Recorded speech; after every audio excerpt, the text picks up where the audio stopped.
this podcast, allows me to bring on a lot of friends, but a lot of the greatest of the greats. And this person here is certainly in that category of one of the greatest athletes of all times, one of the greatest Olympians of all times. But I like to have people on who are also one of the greatest people I've ever met of all time. With that, I'm going to bring in a good friend of mine who we respectfully call each other, each one's besties, the one and only Lindsey Vonn. How are you, bestie?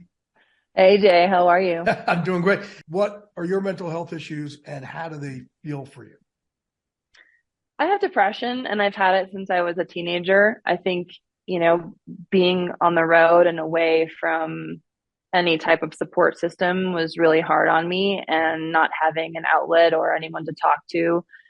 I got really good at managing it in a way that, I obviously didn't tell anyone about it. And as an athlete, depression, I think, is viewed as weakness, and that's not the case at all. It's, something that a lot of people deal with, and it's kind of like, I always feel like it's like an injury, or a muscle strain. It's something that you have to work on, and it's not like it goes away. It's, a lot of people, when I started talking about my depression in 2012, the response was really interesting because no one was really talking about it at that time.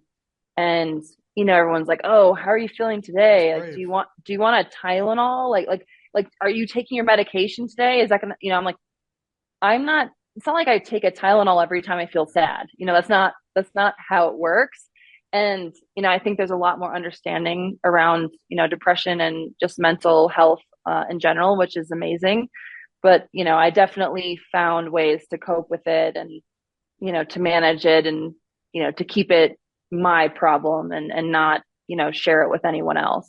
That's really brave of you to come out then, because again, I was able to hear people like you and Terry Bradshaw talk about it before I really came out. I'm just trying to give it words so more of us could have the conversation.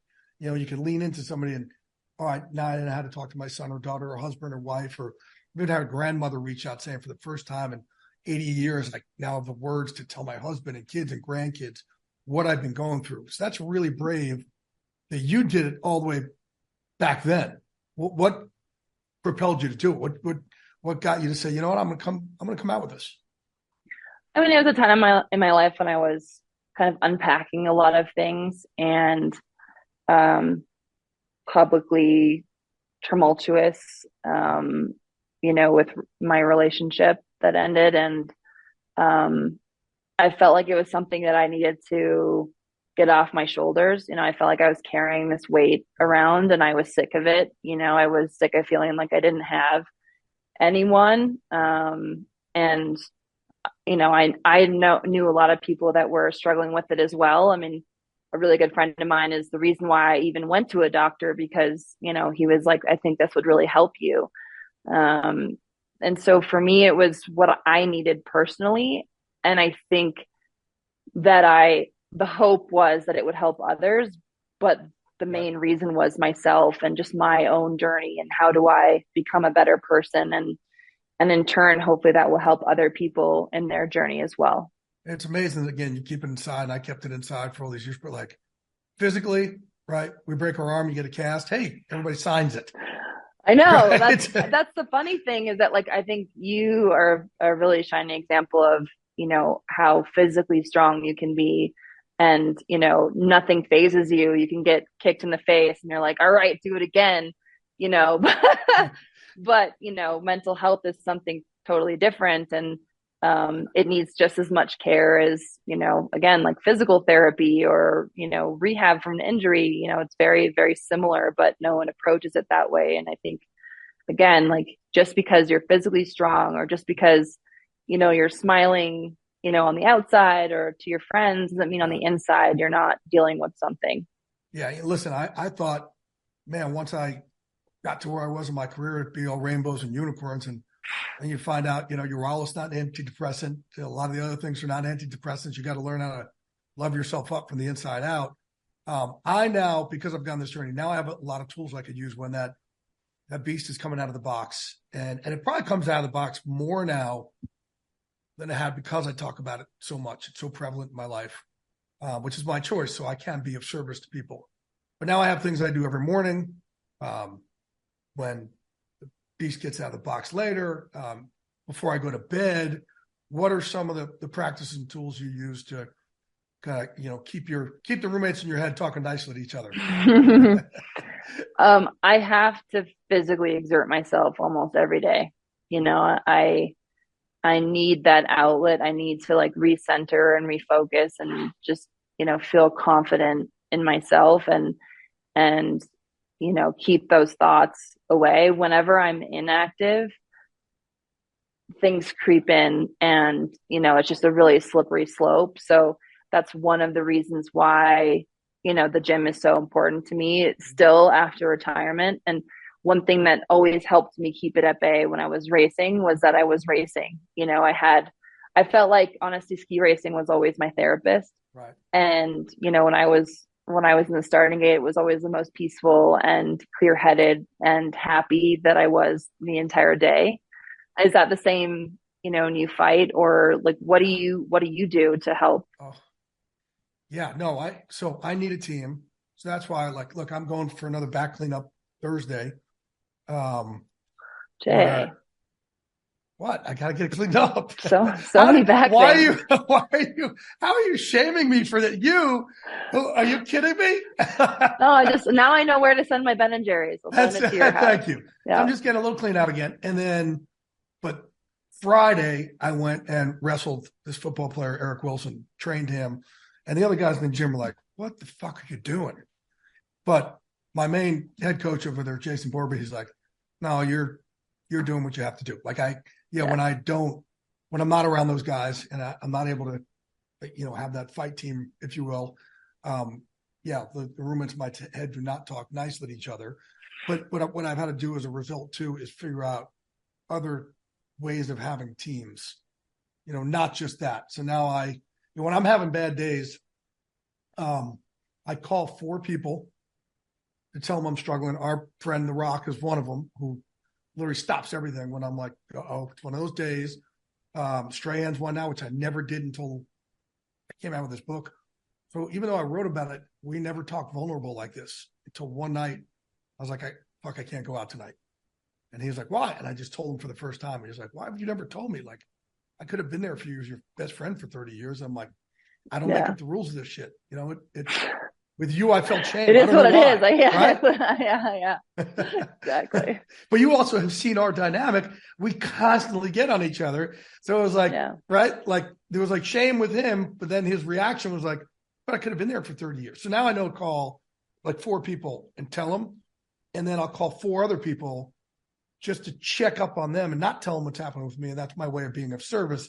And that's my way of still having, a team around me without having to go in a cage and have Randy Couture, tear my head off. Yeah, that's solid. Yeah, I'm still really bad at sharing and communicating, and like I'll just kind of go silent and coop myself up, and then people are like, "What is going on That's with you?" That's the worst thing we could do. I know, it's so bad. It's like I have to stay. I try to stay around people. I have a really great tendency of hibernating, and it's nice in the mountains to do that. But then that's a bad place for me to be. So I do have people that notice it, and then I also have my therapist, Dr. Mondo, that I always call if I need him. But I still have a hard time sharing because I feel like, I like telling my story because I think that I hope that it helps other people share their story, but I still have a hard time communicating when I'm having a hard time. Well, since I understand you, why don't we change some patterns here? Okay. All right. Now reach out to me and be like, Dusty, I'm fucking having one of those dark days. All right. I'll do it, Bestie. Because that lifts me up also. That helps me, I'm able to be there for you. And that's what we have to do. And that's what I think we're in the majority, Linz. I don't think we're in the minority.